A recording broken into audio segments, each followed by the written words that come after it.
In a world ravaged by a terrifying virus, silence isn't just golden, it's survival. Welcome to the story of a family living on the edge, where a single sound could mean the end. Our tale begins over a year after the outbreak, with the Abbott family father Lee, mother Evelyn and their children Regan, Marcus, and the youngest, Beau. They navigate a desolate post-apocalyptic landscape stripped of its voice. The creatures that hunt them are blind but possess an acute sense of hearing. Any noise, no matter how small, draws them in like a beacon. The family has adapted.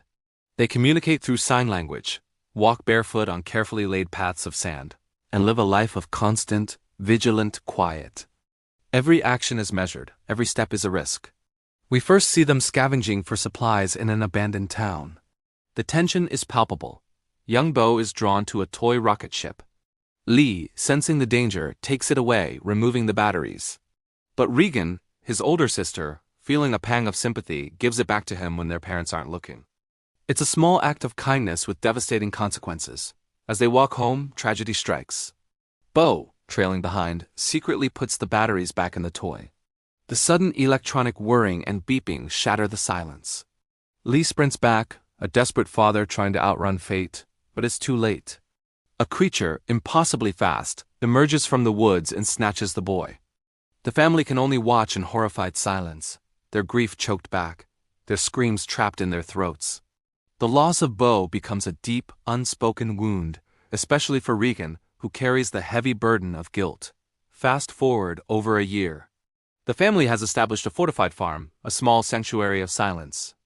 Lee has turned the basement into a command center, filled with monitors, radios, and research notes, relentlessly trying to find a weakness in the creatures. He also works on improving Regan's cochlear implant. Regan, who is deaf, feels isolated, blaming herself for Beau's death and believing her father resents her. This emotional distance is a chasm between them.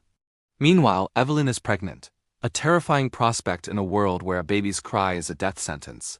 They've prepared a soundproofed room in the basement, but the impending birth adds a ticking clock to their already precarious existence. One day, Lee takes Marcus to a nearby river to teach him how to fish. He explains that the constant sound of the waterfall masks their own noises, allowing them to speak freely. It's a rare moment of connection. Lee tells Marcus he's proud of him and that they must always protect each other. This journey isn't just about survival skills. It's about passing on knowledge and responsibility. Back at the farm, Evelyn's water breaks, far earlier than expected. As she makes her way to the soundproof basement, she steps on an exposed nail on the stairs.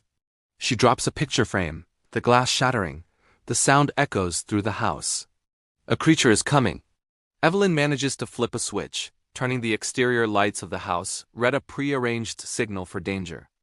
In agony and terror, she hides in the bathtub as the creature stalks the flooded basement. Miles away, Lee and Marcus see the red lights and rush back. Lee instructs Marcus to set off a firework display as a diversion, drawing the creatures away from the house while he goes in to find Evelyn. The fireworks explode, creating a cacophony that buys them precious time.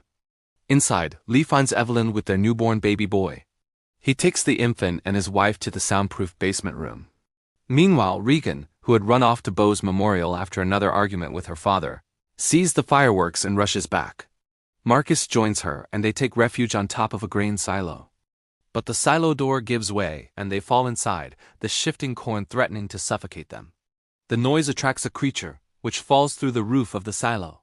Just as the creature corners the children, Regan's cochlear implant, which Lee had been tinkering with, emits a high-frequency feedback noise when it gets too close. The sound causes the creature immense pain, making its armored headplates open up, exposing the vulnerable flesh underneath. Regan, realizing she has a weapon, uses the sound to drive the creature back. Back at the farmhouse, Lee sees on his security monitors that his children are trapped in the silo with a creature. He leaves Evelyn and the newborn to save them. The diversion from the fireworks is over, and the creatures are closing in. Lee finds Regan and Marcus, but another creature attacks. Lee, seeing his children are cornered and helpless, makes the ultimate sacrifice. He looks at Regan, signs, "I love you. I have always loved you," and then lets out a primal scream. The creature lunges at him, giving the children a chance to escape to the safety of the family truck. Regan and Marcus make it back to the basement, reuniting with their distraught mother and the baby, but their ordeal isn't over. A creature, having followed them, breaks into the basement. Evelyn desperately tries to keep the baby quiet. Regan, remembering what happened in the silo, sees the creature's proximity to her father's sound equipment. She places her implant on a microphone, amplifying the high-frequency feedback to an unbearable level. The creature writhes in agony, its head plates spreading wide. Evelyn sees her chance. She raises a shotgun, cocks it, and with a look of pure determination, fires, blowing the creature's exposed head apart. The loud gunshot immediately attracts other creatures, and we see them on the security monitors, swarming toward the house. But this time, the family is not helpless. Evelyn cocks the shotgun again, a silent promise of defiance. The Abbotts are no longer just surviving. They're fighting back.